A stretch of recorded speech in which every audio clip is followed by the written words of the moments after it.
اعوذ بالله من الشیطان الرجیم. بسم الله الرحمن الرحیم. توهینی که از طرف همسایگان ما در قبال مهاجرین ما صورت گرفته و صورت میگیره، جایگاه این عملکرد ظالمانه همسایگان ما در قبال افغان‌ها چی است؟ تو گمان مبر که خداوند غافل است از آنچه که ظالمان انجام میدن. چرا در برابر یا ظلم صورت میگیره؟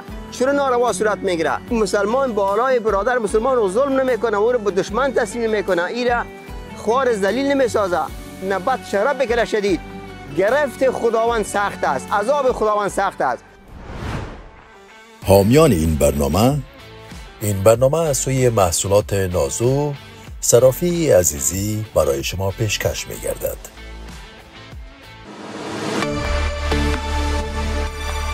برای پخش اعلانات تجارتی به این شماره با ما به تماس شوید.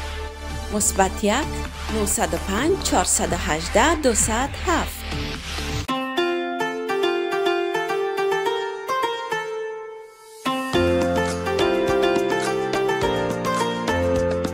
الحمد لله و کفا و الصلاة و السلام علی عباده الذین اصطفی. ما بعد فاعوذ بالله من الشیطان الرجیم. بسم الله الرحمن الرحیم. ولا تحسبن الله غافلا عما یعمل الظالمون. صدق الله مولانا العظیم.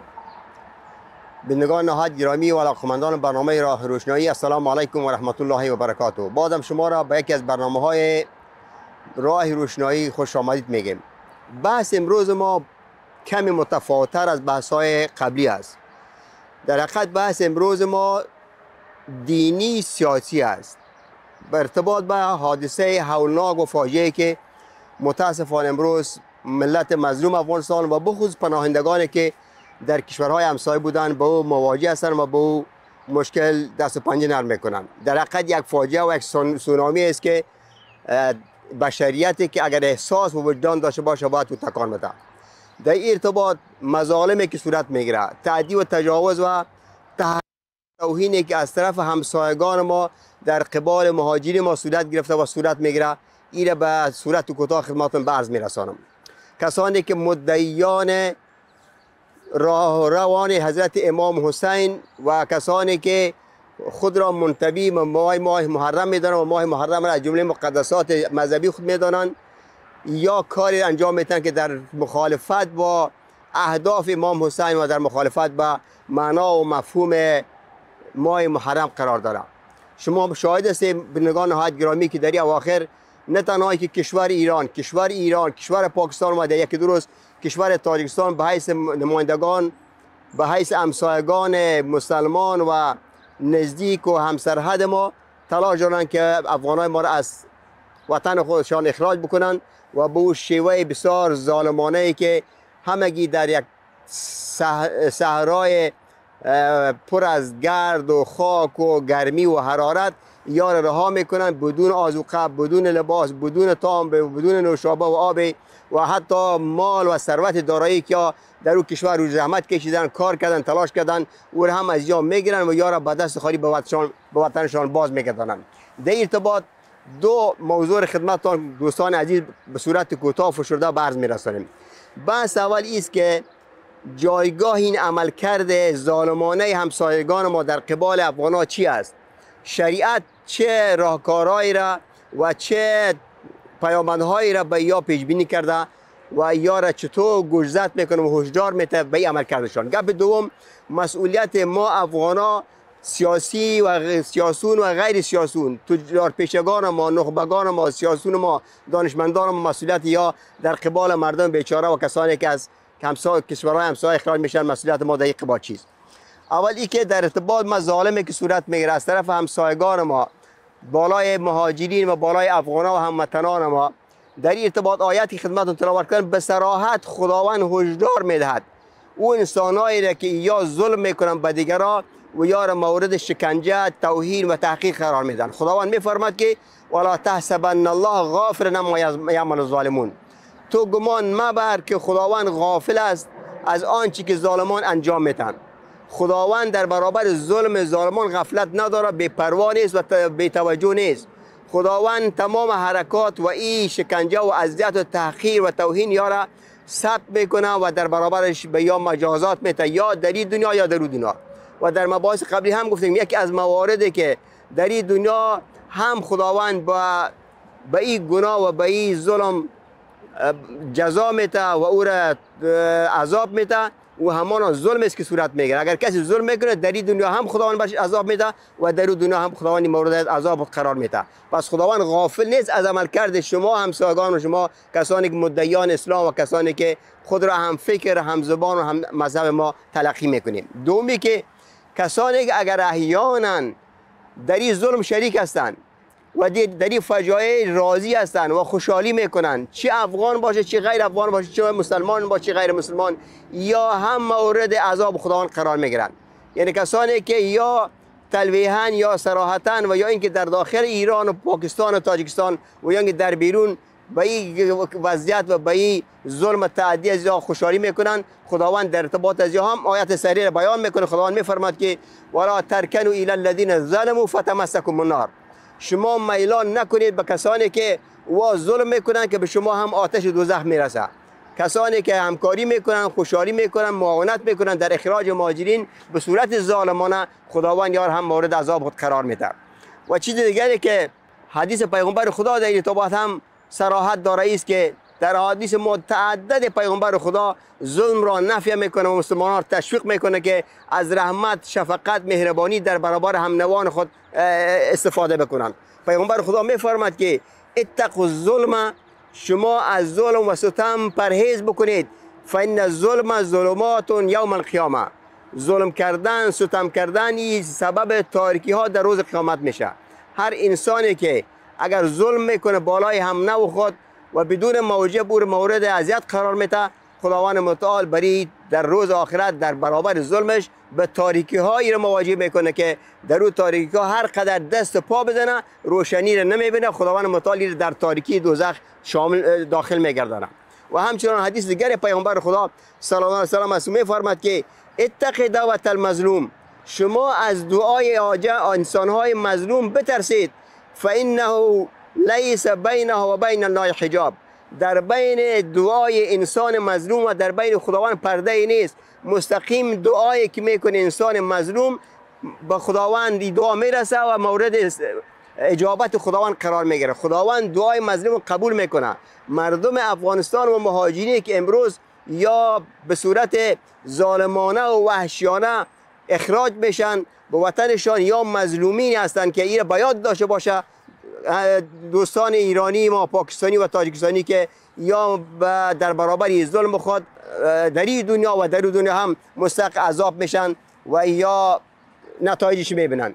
پس این پیامد ظلم است که کسی اگر ظلم میکنه، مظلوم دعا میکنه، در برابر دعای مظلوم ظالمین جزا میبینن و مورد عذاب خداوند، نفرت خداوند قرار میگیره. پس این هشدار است برای همسایگان ما که از ظلم بالای مهاجرین و بالای افغانان بپریزن که یا مورد عذاب خداوند قرار نگیرن. دیگر روایاتی که اگر ما به حیث مسلمان و پابند به اصول دین هستیم با او ما فکر بکنیم، وقتی که صحابه کرام و پیغمبر خدا از مکه مکرمه به مدینه منوره هجرت میکنه، آیا میدانی چی کاری میکنه؟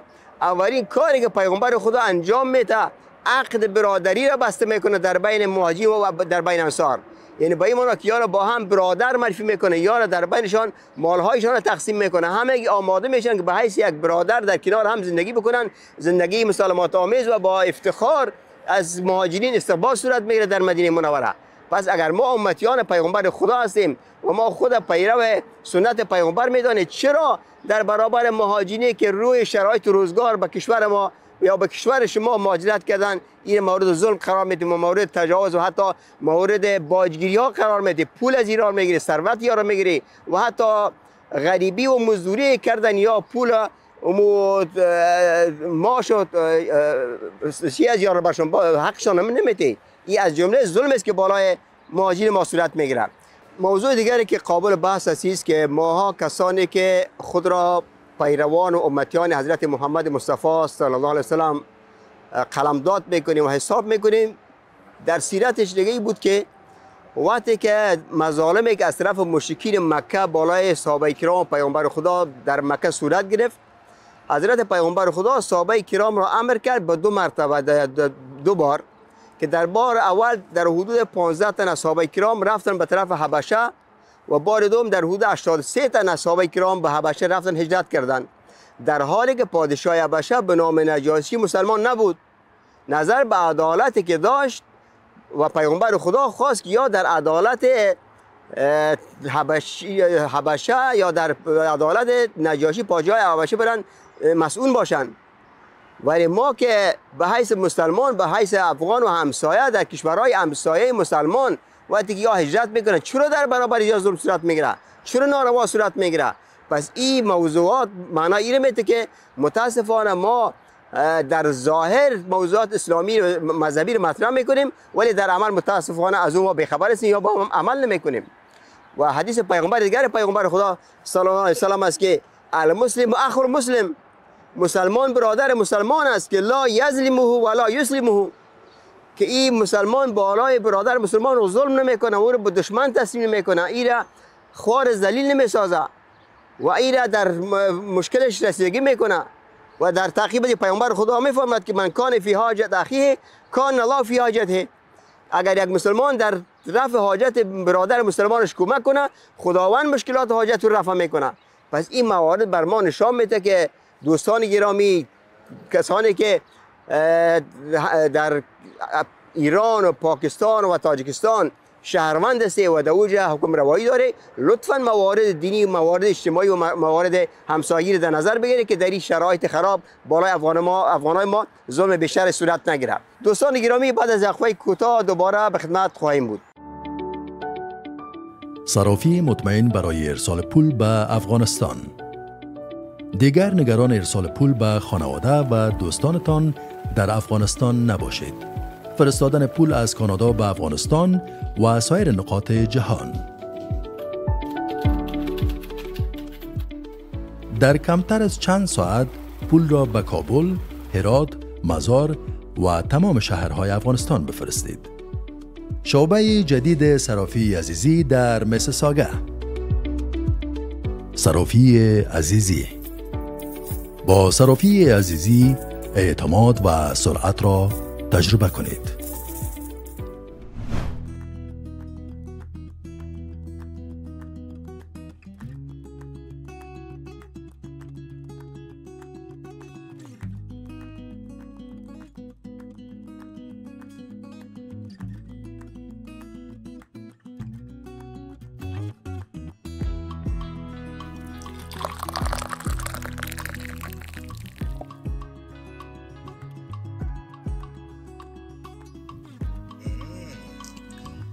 این چی جادو بود؟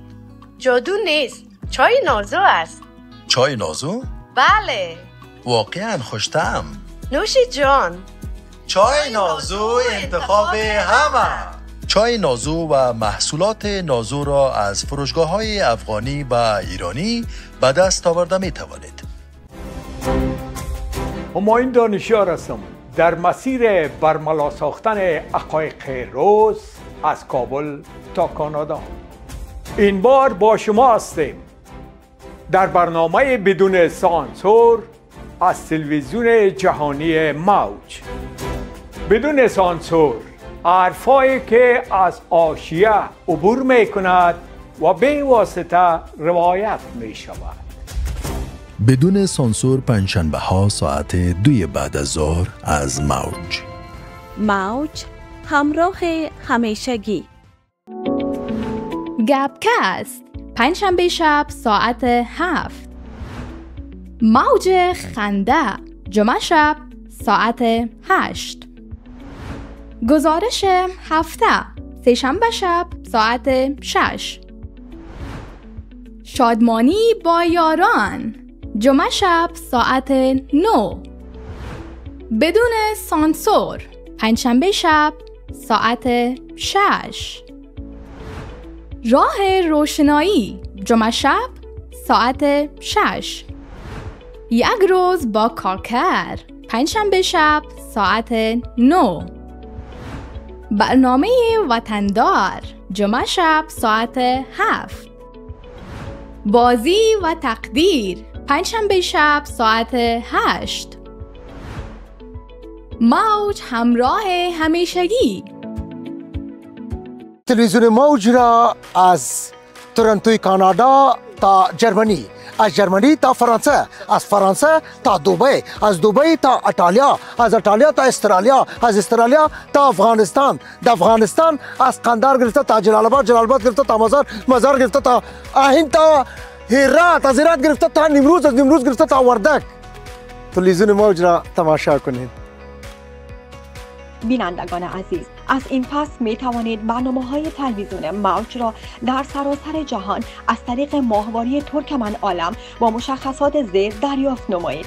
ماهواره ترکمن عالم، موقعیت 52 درجه شرقی، فرکانس 108.87، قطب‌بندی عمودی ورتیکال، سمبل ریت 27500. از همراهی گرم شما سپاس گذاریم و همواره در تلاشیم تا صدای همه افغانها را به گوش جهانیان برسانیم. بازم خوش آمدید. موضوع دوم بحث ما اولی بود که در ارتباط مظالمی که صورت گرفته بود از طرف یا صورت میگیره از طرف همسایه های ما در ارتباط به اخراج مهاجرین. موضوع دوم مسئولیت ما افغان‌ها در قبال حوادث چیز خدمتتان کوتاه به عرض میرسانم. اول این که مسئولیت هر مسلمان است هنگامی که مورد ظلم قرار میگیره یا به خودش یا به عقیدهش یا به مال و ثروتش تجاوز صورت میگیره و از ماها و از دیگران طلب نصرت و کمک میکنه، خداوند متعال میفرماد که و ان استنصروکم فی الدین فعلیکم النصر. اگر از شما در موارد دینی خود طلب کمک کردن مسلمان ها، بالای شما لازم است که به کمک از جا برسید و به یا همکاری بکنید. در این صورت بسیار حساس و در این وهله بسیار تاریخی مسئولیت همه مسلمان ها بخصوص همه افغان است که در برابر این مظالم استاد شوند و برای برادران و هموطنان افغان خود که از کشورهای همسایه مظلومانه مهاجر دوباره عودت میکنن و اخراج میشن به صدای جا لبیک بگوییم و به یا رسیدگی بکنیم، دست از یار بگیریم، یار بازوشان شویم و به یا امید بتیم که به طرف وطن خود دوباره عودت میکنن. این مسئولیت اولیه تک تک ما افغان است. مسئولیت دوم در ارتباط به کسی است که در حکم روایی قرار داره. هر آن کسی که در اقتدار قرار داره مسئولیت بیشتر داره در قبال شهروندان و اتباع خود. پیامبر خدا میفرماد در حدیث بسیار کلانی که همه ما شما میدانیم که کلکم راین و کلکم مسئول عن رعیتی، در آخر میگه که والامام راین و هو مسئول عن رعیتی. پادشاه و رئیس جمهور و سردمدار نظام این در حقیقت به اصطلاح چوپان به مسابقه چوپان است و این مسئولیت داره در قبال رعیت خود، در قبال ملتی که بالای حکم روایی میکنه. امروز کسانی که در رأس قدرت قرار داره طالبان مسئولیت بیشتر دارن که چطور زمینه ها و سهولت ها را مساعد بسازن که وطنان ما بسیار آبرومندانه به وطن خود عودت بکنن و یا احساس ناامیدی، احساس فقر، تنگدستی و تنهایی نکنن. این از جمله مسئولیت های کلان مسئولین امروز ما در افغانستان است. چیز دیگری که مسئولیت ما است که بیایید که ما دیگه تا به حال آن اختلافاتی که متاسفانه در طول 5 دهه داشتیم این اختلافات کنار بگذاریم. این اختلافات ما را به نابودی مواجه ساخته. این اختلافات سبب بی‌عزتی افغان‌ها در تمام دنیا شده، در کشورهای همسایه، در کشورهای اسلامی، غیر اسلامی، شرق و غرب. این نتیجه اختلافات ماست. آیت صریح قرآن ما شما همه روز تلاوت میکنید که ولا تنازعوا فتفشلوا و تذهب ریحکم. شما نزاع نکنید، اختلاف نکنید، شما با سست میشه، پراگنده میشه و قوت شما نابود میشه. امروز به واسطه اختلافات ما به این ضعف و ناتوانی و به این احتیاجی ما رسیدیم. اگر کسانی که در 5 دهه در قدرت دخیل بودند و کسانی که خود را صاحب و یا مالک افغانستان میدانستند و خود را در پادشاهی و در امارت و در خلافت و نمیفهم در سلطنت یا سهیم بودن و خود مقتدر میدانستند، همه اینا مسئول هستند امروز در قبال مسائل. چون به واسطه این ناهنجاری های تاریخی ما در 50 سال یا تقریبا 50 سال یا 5 دهه این موارد است که ما به اون مواجه میشیم و به این سونامی ما امروز دست پنجه نرم میکنیم. پس نباید که ما بعد از بیشتر و بیشتر به اختلافات دامن بزنیم و اختلافات دیگر هم افغانای ما را از دیگر دور بسازه و خدای ناخواسته به عزت و مورد توهین و تحقیر و تمسخر دیگر قرار بده. امروز در تمام دنیا افغانایی که امروز به بی صاحب هستند و مالک و سرپوش ندارن و همه در همه جا به نام این آن توهین و تحقیر میشن. مسئولیت از این بدوش آن کسانی است که در طول 5 دهه در افغانستان صاحب قدرت بودند، صاحب ثروت بودند و خود را به نام خدمتگزارا تلقی میکردند، ولی امروز متاسفانه در عیش نوش هستند. کسانی که در گذشته بودند و یا کسانی که در حالی در قدرت هستند. این مسئولیت باز امروز که بیایم در کنار یکدیگر قرار بگیریم. این ما شما باید بهتر بدانیم بینندگان نهایت گرامی، ملت‌های بزرگ هنگام یا به عظمت خود میرسند و ملت‌های بزرگ هنگام بزرگی خود نمایش میتن که یا گپای خرد ریز تعصبات و خودخواهی کنار بگذارند. اگر میخواهیم ما افغان‌ها که امروز از این بدبختی ها و از این توهین تحقیر و از این ظلم و اخراج های اجبارانه ما رهایی پیدا بکنیم، یگانه راهش است دوستان گرامی و افغانان عزیز ما که بیای گپ‌های خودریز کنار بگذاریم. همه ما به هر نامی که هستیم، در هر فکری هستیم، در هر تفکری هستیم و در هر راه سیاسی که هستیم، تا هنگامی که امروز خلقی ما، پرچمی ما، طالب ما، مجاهد ما، مقاومتگر ما و تکنوکرات ما در پهلوی یکدیگر قرار نگیرند، این سونامی دوام میکنه و مظالم از طرف دنیا دوام میکنه. پس به این اساس اگر میخواهیم که ما مسئولیت خود در قبال این مظالم و این ناهنجاری ها ادا کرده باشیم، بیایید امروز از درایت سیاسی کار بگیریم. امروز یکدیگر را در آغوش بگیریم، به حیث یکدیگر برادر در کنار هم قرار بگیریم و ما امروز میزبان کسانی باشیم که سرگردان در کشورهای خارجی میگردند و مورد ظلم و تجاوز دیگران قرار میگیرند. اگر ما این کار نکنیم، این بدانید که خداوند متعال از ما هم پرسان میکنه و ما هم در کنار خدای ناخواسته ظالما و پیشگاه خداوند حشر میشیم. پس این مسئولیت تک تک ما افغاناست. از این وضعیت ما بیایید که اگر ما درایت سیاسی واقعی داریم، بیایید که از چالش ها ما به فرصت ها روی بریم، چالش ها را به فرصت ها تبدیل کنیم. این امروز اخراج مهاجرین یک چالش است. چطور میتونیم که از این ما وسیله بسازیم برای فرصت های جدید، برای همسویی، برای برادری، برای وحدت، برای اتفاق و برای برادری، که این گپ بسیار مهم است که همگی مسئولیت داریم که ما در این قبال تلاش بکنیم.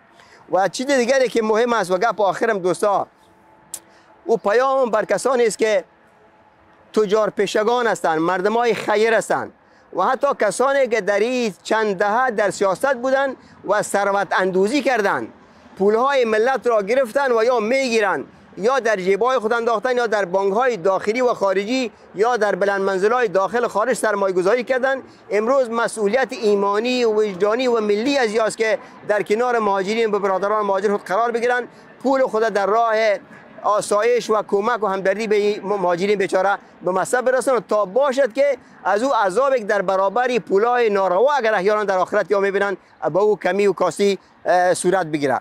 و چیز آخر و حرف آخرم بر همسایگان عزیز ماست، بر کشور ایران، بر کشور پاکستان و بر کشور تاجیکستان.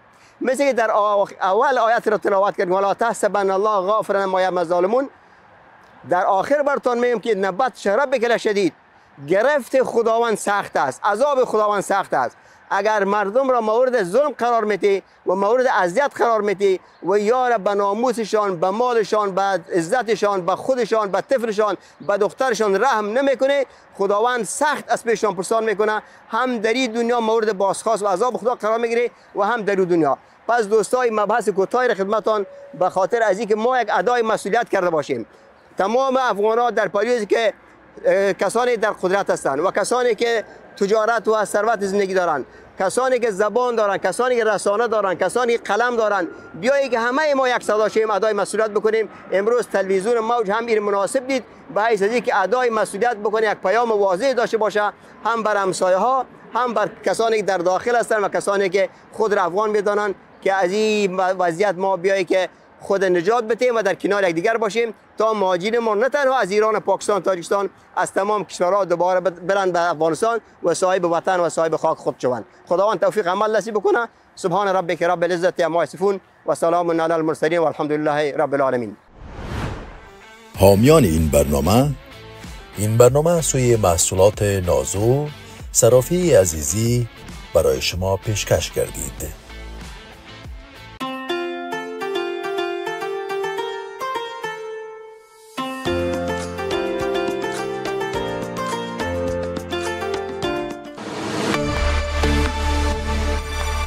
برای پخش اعلانات تجارتی به این شماره با ما به تماس شوید.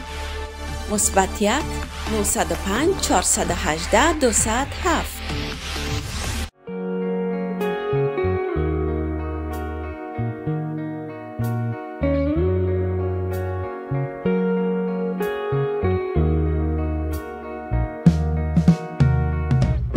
موج همراه همیشگی.